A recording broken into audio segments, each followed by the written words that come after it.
আপনার নাম? উপল বোস। আপনি শ্রীময়ী সেনগুপ্তর সম্পর্কে কে হন? আমি তার ননদ অনিন্দিতার স্বামী। অর্থাৎ সম্পর্কে তিনি আমি ওকে বৌদি বলে ডাকি, আমার শালা স্ত্রী। That's fine. আচ্ছা, আপনি নাকি বাড়ির সকলকে লুকিয়ে মাঝে মধ্যে শ্রীময়ী সেনগুপ্তকে টাকা পয়সা দিয়ে সাহায্য করতেন, এবং সেটা যখন অনিন্দ্য সেনগুপ্তর সঙ্গে শ্রীমতী শ্রীময়ী সেনগুপ্তর সম্পর্ক ছিল তখন থেকেই করতেন। না না, সেটা যে কোনো অপরাধ, আইনি অপরাধ, সেটা তো আমি জানতাম না। তাছাড়া আমি আমার রোজগার করা টাকা দিয়ে কাকে সাহায্য করছি না, সেটা তো অন্য কারোর জানার কোনো অধিকার নেই। যদিও জীবনে 2-3বারের বেশি আমার বৌদিকে কোনোদিনই সাহায্য করতে হয়নি, আর যদি করতেও হতো, এটা কি আইনের চোখে কোনো অপরাধ? ইয়নার, এই প্রশ্নটা আমি আপনাকে করতে চাই। শ্রীময়ী সেনগুপ্তর স্বামী তো তখন সক্ষম ছিলেন, তবুও ড্রাইভারকে দিয়ে আম পাঠানোর অছিলায় আপনাকে টাকা পাঠাতে হতো কেন? এটা দাদাবাবু পাঠিয়েছেন, আমার তাড়া আছে, আমি আসছি। আরে রঘুদা, দেখি দেখি দেখি খামে কি আছে, আমাকে কিছু না মা, কিছু না মানে আমাকে দেখ। দাঁড়াও। ও বাবা গো, আমার মনে হয় আমি আপনার প্রশ্নের উত্তরটা দিয়ে দিয়েছি। না, আপনি আমার প্রশ্নের উত্তর দেননি। আপনি কি কারণে গোপনীয়তা রক্ষা করে শ্রীমতী শ্রীময়ী সেনগুপ্তকে টাকা পাঠাতেন? কি এমন গোপন সম্পর্ক ছিল আপনাদের মধ্যে? কেন গোপনীয়তা রক্ষা করতে হতো টাকা পাঠানোর জন্য? না, আমি ধরেই নিলাম যে আপনি যে কথাটা বলছেন সেটা সত্যি। আমার বৌদির সাথে আমার একটা সম্পর্ক ছিল, কিন্তু তার সাথে আজকের এই কেসের কি যোগাযোগ বা কি লিঙ্ক, আমি ওই লিঙ্কটা বুঝতে পারছি না। লিঙ্ক আছে কি নেই সেটা তো আমি বলবো, তাই না? দেখুন, শ্রীমতী শ্রীময়ী সেনগুপ্ত একজন চরিত্রহীনা মহিলা। তার প্রমাণ তিনি চারিদিকে ছড়িয়ে রেখেছেন। যখন যেভাবে পেরেছেন, যেখান থেকে হোক, টাকা উনি উপার্জন করেছেন। মিথ্যে কথা, সম্পূর্ণ মিথ্যে কথা বলছেন উনি। ইওর অনার, আমি আমার বিপক্ষীয় বন্ধুকে এটা জানাতে চাই যে উনি যেভাবে ক্রমাগত একজন ভদ্রমহিলাকে সর্বসমক্ষে অপমান করেই চলেছেন, এটি অত্যন্ত, আপনি দয়া করে ওনাকে এই অভ্যেস থেকে বিরত হতে বলুন। কারণ উনি যেভাবে অপমান করছেন শ্রীময়ী সেনগুপ্তকে বারবার, একজন মহিলা হয়ে আমিও অপমানিত বোধ করছি সমানভাবে, এবং আমার ধারণা আদালত কক্ষে যতজন মহিলা রয়েছেন সমানভাবে অপমানিত বোধ করছেন কি? Order order order. Your honour, একজন মানুষ আর একজন মানুষকে যে কোনো কারণে আর্থিক সাহায্য করতে পারেন, করতেই পারেন। যিনি আর্থিক সাহায্য করছেন শুধুমাত্র তিনি একজন পুরুষ বলেই তার পেছনে চরিত্রহীনতার একটি গল্প লুকিয়ে থাকবে, এ কথার কোনো অর্থ নেই।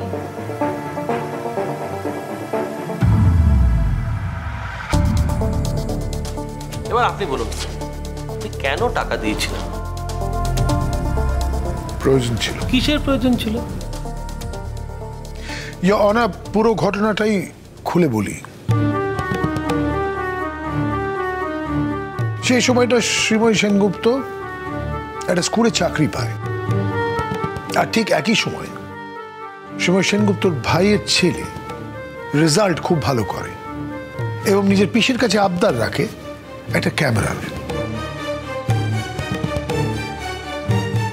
শ্রীময়ী সেনগুপ্ত তাকে ক্যামেরা কিনে দেবে, কিন্তু তার কাছে টাকা ছিল না। তাই শ্রীময়ী সেনগুপ্তর টাকার প্রয়োজন ছিল, এবং তিনি ঠিকও করে রেখেছেন যে চাকরি করছেন, সেই চাকরি থেকে যে রোজগারই হবে তার থেকে সেই টাকাটা ফেরত দিয়ে দেবেন।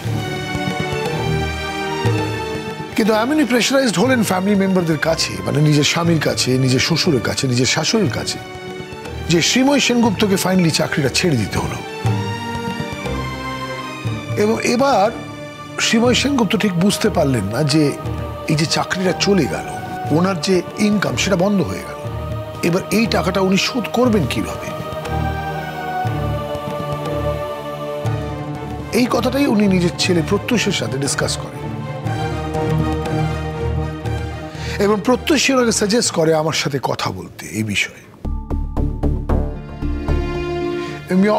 আমি এই লার্নেড কোর্টকে জানাতে চাই যে আমি আমার বৌদিকে কোনোদিনই বৌদি ভাবিনি, আমি তাকে সবসময় নিজের ছোট বোন ভেবেছি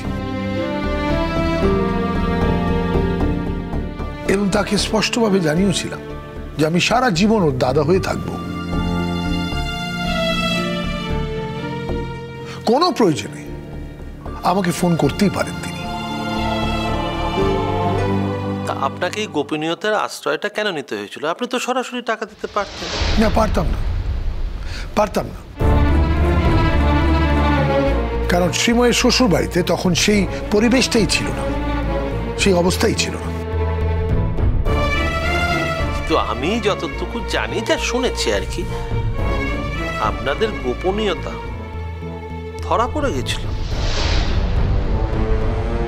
হ্যাঁ, ধরা পড়ে গেছিল। তখন ওনাকে অপমানিত করা হয়েছিল, উনি খুব অসম্মানিত ফিল করেছিলেন তখন। ইনফ্যাক্ট এটা ঠিক যে আমি গোপনভাবেই টাকাটা পাঠিয়েছিলাম, কিন্তু এটা দিয়ে প্রমাণ হয় না যে আমার আর বৌদির মধ্যে কোনো গোপন করা কোনো সম্পর্ক ছিল বা গোপনীয়তার কোনো সম্পর্ক ছিল। I hope I have made myself very clear. শুনেছি আপনার স্ত্রী আপনারই আদেশে বাপের বাড়ি আসা বন্ধ করেছেন।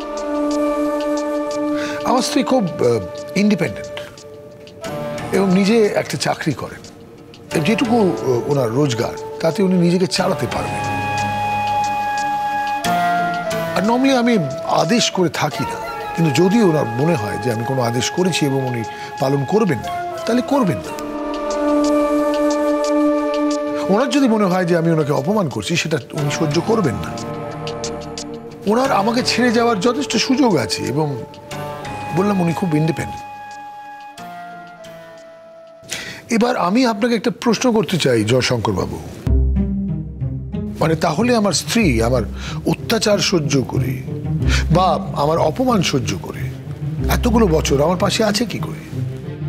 কই আমাকে ছেড়ে যায়নি তো। সন্তানের মুখের দিকে তাকিয়ে অনেক স্ত্রী সেরকম ড্রাস্টিক স্টেপ নেন না। অনিন্দিতা দেবী হয়তো সেরকমই কিছু করেছেন। আপনি হাসছেন যে? না, দৈনন্দিন জীবনে আমরা এতটা স্ট্রেসফুল থাকি, এত স্ট্রেস থাকি যে হাসির আর সুযোগ পাই না। I must thank you sir, মানে এখানে এসে এমন একটা পরিবেশে আপনি যে কথাগুলো বলছেন তাতে হাসি পেয়ে গেল। হাসাচ্ছেন আপনি আমাকে। আমার কেন হাসি পেল তার কারণটাও বুঝিয়ে দিচ্ছি আপনাকে। মানে আপনি এই যে আমার স্ত্রীর সাথে কোনোদিন আপনার আলাপ হয়নি, কোনোদিন কোনো দেখা হয়নি, তাও কিভাবে আপনি আমার স্ত্রীর মনের কথাটা জানতে পারলেন, মানে এটার জন্যই হাসিটা পেল। মানে আপনি এতটাই রেসপেক্ট জানিয়েছেন আমার স্ত্রীকে, তার জন্য আমি কৃতজ্ঞ। মানে আপনি আমার স্ত্রীর মনের মানে গোপনের কথা আপনি কি করে জেনে গেলেন? ওই যে ওখানে এক মহিলা বসে আছেন, এতগুলো তথ্য প্রমাণ আপনার সামনে আছে, তাও আপনি কিন্তু তাকে বিশ্বাস করতে চাইছেন না, বা আপনার মনে হচ্ছে না যে অনিন্দ্যবাবুর জন্য উনি স্যাক্রিফাইস করতে পারেন বা এত কিছু স্যাক্রিফাইস করে এসছেন। ওনার চোখে ওনার ফ্যামিলি, অনিন্দ্যবাবু এবং তার সন্তান সবসময় প্রায়োরিটি পেয়ে এসছে, এইটুকু আপনি বিশ্বাস করতে চাইছেন না। আপনি এই কথাটাই প্রমাণ করার জন্য লেগে পড়ে আছেন যে জুন গুহর বিরুদ্ধে উনি অন্যায়টা করেছেন। আর এই মহিলাকে তার স্বামীর বর্তমান স্ত্রী খুনি বলে প্রমাণিত করতে চাইছেন। আপনি এই মহিলাকে বিশ্বাস করছেন না, আপনি বিশ্বাস করছেন কাকে? জুন গুহকে। এরপরেও হাসবো না স্যার।